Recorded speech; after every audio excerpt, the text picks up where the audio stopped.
दोस्ती टूटने के बाद अब महाराष्ट्र में रण की तैयारी हो रही है। सूत्रों के मुताबिक बीजेपी शिवसेना गठबंधन टूटने के बाद महाराष्ट्र में छोटी पार्टियां बीजेपी के साथ चुनाव लड़ेंगी।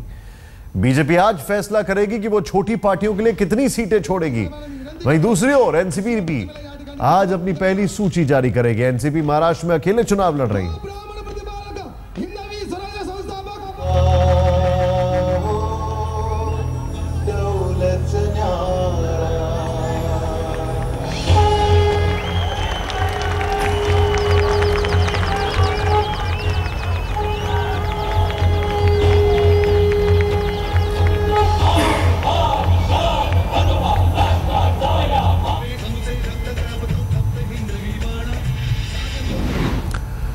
खबर यह है कि छोटी पार्टियों के लिए बीजेपी 30 से 35 सीटें छोड़ सकती है। आज बीजेपी 190 सीटों की लिस्ट जारी करेगी। महाराष्ट्र में बीजेपी 240 से 250 सीटों पर उम्मीदवार उतारेगी। वहीं दूसरी ओर महाराष्ट्र में शिवसेना अलग थलग पड़ गई है।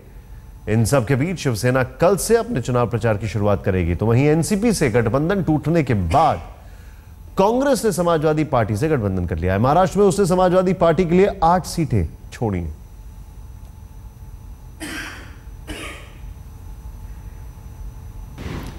लेकिन अभी बीजेपी में क्या चल रहा है, कमलेश सुतार इस वक्त हमारे साथ हैं मुंबई से। कमलेश, अगर सूची की बात की जाए तो अभी जो बाकी घटक दल हैं, क्या ये एक तो पहले तो ये फैसला हो गया है कि वो सब इन्हीं के साथ आने, ये कंफर्म है। दूसरा, उनको कितनी सीटें दी जाएंगी अगर वो साथ में आएंगे, और क्या ये शिवसेना को परेशान करने वाली बात है? जी बिल्कुल, जिस तरह से महायुति बन रही थी और महायुति में सबसे बड़े घटक दल के तौर पर शिवसेना थी, बड़े भाई का रवैया था, उसके बाद में अलायंस टूट जाता है। छोटे जो घटक दल है, इनमें से जो दो जो घटक दल है, शिव संग्राम और महादेव जानकर का राष्ट्रीय समाज पक्ष, दोनों ने कल ही अपना निर्णय अनाउंस कर दिया है कि वो बीजेपी के साथ रहेंगे।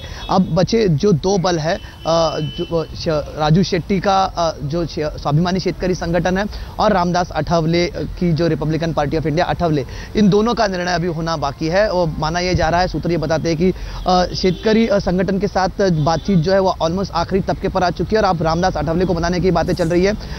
कुल मिलाकर देखा जाए, जिस तरह की खबरें आ रही है, 38 सीटें शायद छोड़ सकती है भाजपा अपने सहयोगी दलों के लिए। 250 पर खुद लड़ेगी।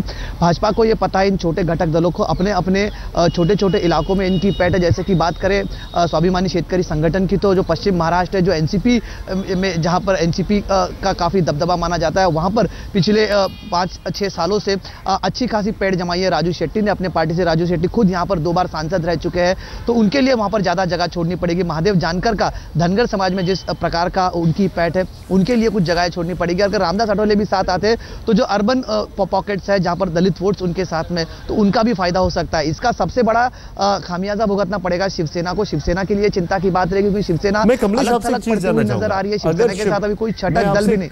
एक चीज जानना चाहूंगा, बल्कि ये एक ऐसा सवाल है कि अगर एमएनएस ने ये कह दिया कि वो अकेले चुनाव लड़ेगी, तो सीधे सीधे क्या वो शिवसेना को चोट नहीं पहुंचाएगी? ये बड़ा सवाल है कमलेश।